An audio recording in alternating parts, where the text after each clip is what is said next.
akin. Ayan. Nagpakisabi, anay, kumusta ka? Hunga, anay, kumusta ka? Ayan.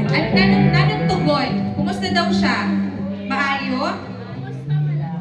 Kumusta man daw ang tugon? Ayan. So, praise God po sa sinina adlaw.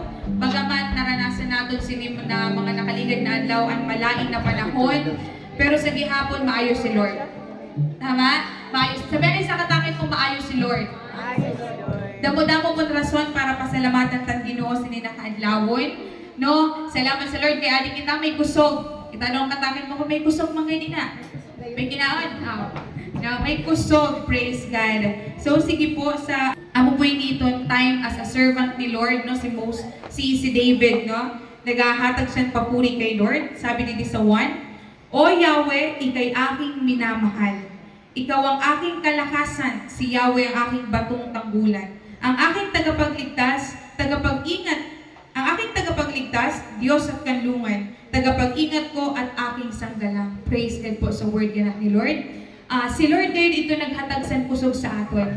No, bilang mga servant ni Lord, dili naton kaya maglingkod kay Lord, magpasalamat kung sa diri lang naton na kusog. No? So sugad as a servant ni Lord na matugay na, dumdumon ta kung paano kita gitawag ni Lord. Dumdumon ta na, Lord, pareho sa sabi na David, Lord, dili ako ang masunod, kundi ikaw gayon.